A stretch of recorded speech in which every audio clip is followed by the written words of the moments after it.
आप सब भी ये सोच रहे होंगे कि आपकी जो इनकम है या आपका जो कैश है वो रोज़ाना की बुनियाद पर कम हो रहा है, तो अब ज़ाहिर सूरत-ए-हाल किस जानिब जाएगी। और पेट्रोलियम प्रोडक्ट्स की भी इस वक्त यही सूरत-ए-हाल हमें मुल्क में नज़र आ रही है, जहाँ रोज़ाना का इजाफा आवाम की जेब पर बहुत भारी पड़ता जा रहा है। सिर्फ एक हफ्ते में कीमतें कई बार बदली हैं और 8 दिन में 5 मरतबा ये इजाफा हो गया है। 11 जुलाई को पेट्रोल की कीमत तकरीबन 311 रुपये के आसपास थी और डीजल की कीमत 323 रुपये थी, जो बढ़ते बढ़ते अब फी लीटर पेट्रोल की 335 रुपये पर पहुंच गई और डीजल की फी लीटर कीमत 379 रुपए तक पहुंच चुकी है। 11 जुलाई के बाद से अब तक पेट्रोल तकरीबन 24 रुपए जबकि डीजल 60 रुपए से ज्यादा महंगा हो चुका है। सिर्फ रोजाना कीमतों के निजाम के पहले हफ्ते में, जिसका आगाज 18 जुलाई से हुआ था, पेट्रोल में तकरीबन 20 रुपए और डीजल में 55 रुपए से ज्यादा का इजाफा अब तक रिकॉर्ड किया गया है। और अगर ये इजाफा एक दिन में किया जाता तो मुमकिन है अवामी रद्द-ए-अमल कहीं ज़्यादा शदीद आता। अब किस्तों में इजाफे ने महंगाई का दबाव आहिस्ता आहिस्ता मुंतकिल किया है। इस तरह हुकूमत ने अवाम को एक नफ्सियाती कंट्रोल में तो रखा है, लेकिन महंगाई में रोज़ाना इजाफा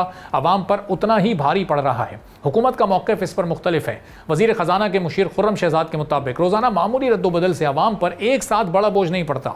हुकूमत का यह भी कहना है कि इस तरीक़ाकार से ज़ख़ीरा अंदोज़ी की हौसला शिकनी होगी और कीमतें आलमी मार्केट के मुताबिक तेज़ी से एडजस्ट होंगी, लेकिन कारोबारी हल्के इससे मुत्तफ़िक़ नहीं है। पाकिस्तान बिजनेस फोरम और ऑयल मार्केटिंग कंपनीज ये कहती हैं कि रोज़ाना कीमतें बदलने से कारोबारी मनसूबाबंदी के साथ स्टॉक मैनेजमेंट और सप्लाई चेन मुतासिर हो रही है। उनका मुतालबा यह भी है कि इस निज़ाम पर दोबारा गौर किया जाए और तमाम स्टेक होल्डर से मुशावरत की जाए। अब एक दिलचस्प मोड़ भी यहाँ पर आ गया है। आलमी मार्केट में खाम तेल की कीमतों में वाज़ेह कमी आई है। अब इस लिहाज से आज रात पेट्रोल और डीजल की कीमतों में कमी की तवक्को की जा रही है, क्योंकि आलमी मार्केट में ब्रेंट की कीमत जो जुमेरात को तकरीबन $102 फी बैरल थी, अब वो $88 के करीब आ चुकी है, जो तकरीबन 8 से ज़ायद फीसद की कमी है। इसके साथ ही WTI जो जुमेरात को तकरीबन $93 पर था, आज वो $83 पर ट्रेड हो रहा है। यूँ यहाँ भी $10 की कमी आई है। अब अगर हुकूमत वाकई आलमी मंडी के मुताबिक रोज़ाना कीमतें तय कर रही है, तो फिर अवाम की नज़रें भी अब उसके मौजूदा फैसले पर हैं। सवाल यही है कि जिस रफ्तार से इजाफा हुआ, क्या उसी रफ्तार से कमी भी होगी?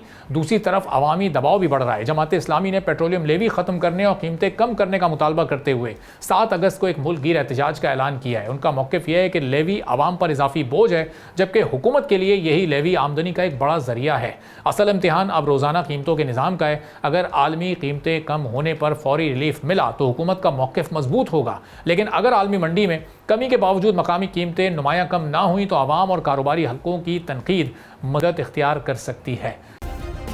सब्सक्राइब करें और बेल दबाएं ताकि कोई खबर रह न जाए।